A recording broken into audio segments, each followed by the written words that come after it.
ખેડૂતોની બેંક ખેડૂતો સાથે રાજકોટ જિલ્લા સહકારી બેંકના ખેડૂત સભાસદો માટે ખાસ કૃષિ લોન યોજના શરૂ કરાઈ। તાજેતરમાં પડેલા ભારે કમોસમી વરસાદને કારણે ખેડૂત સભાસદોને થયેલા પારાવાર નુકસાનીમાં રાહત મળી રહે તે માટે શ્રી રાજકોટ જિલ્લા સહકારી બેંક લિમિટેડ દ્વારા ખાસ લોન યોજના બનાવીને રાજકોટ તેમજ મોરબી જિલ્લાના મંડળી મારફત ધિરાણ લેતા અંદાજે 2,25,000 ખેડૂત સભાસદો માટે ₹1300 કરોડની જોગવાઈ કરીને હેક્ટર દીઠ ₹12,500 અને વધુમાં વધુ ₹65,000નું 0% એક વર્ષની મુદ્દત માટે કૃષિ લોન આપવાનો નિર્ણય જિલ્લા બેંકના યુવા ચેરમેન જયેશ રાંદડિયાએ કર્યો। આ કૃષિ લોન ખેડૂતોને 0% આપવાથી બેંકને થનાર આદેશ ₹100 કરોડનો ખર્ચ ખેડૂતો વતી બેંક ભોગવશે। જય સહકાર।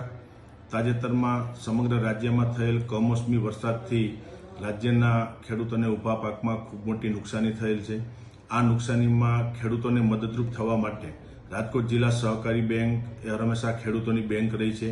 રાજકોટ અને મોરબી જિલ્લાના મંડળી મારફત બેંક સાથે જોડાયેલા 2,25,000થી વધુ ખેડૂત સભાસદોને આજે બેંકના બોર્ડ ઓફ ડિરેક્ટરે નિર્ણય કર્યો છે કે હેક્ટરે 12,500 અને વધુમાં વધુ ₹65,000 સુધીની કૃષિ લોન 0% એક પણ રૂપિયો વ્યાજ લીધા વગર એક વર્ષની મુદત માટે આપવાનો આજે બેંકે નિર્ણય કર્યો છે, એની જાહેરાત કરું છું।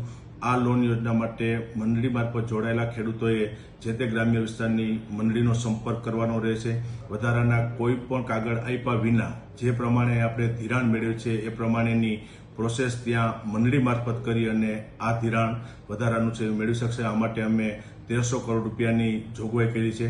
રાજકોટ જિલ્લા સહકારી બેંક હંમેશા ખેડૂતોની બેંક રહી છે અને આજે ફરી એક વખત બેંકે ઉદાર હાથે ખેડૂતોને પડખે ઊભા રહેવા માટે 0% એક વર્ષની મુદત માટે મેક્સિમમ ₹65,000 સુધીની ₹1300 કરોડની જોગવાઈ કરી અને આ લોન યોજના અમલમાં મૂકી છે, એની આજે હું જાહેરાત કરું છું।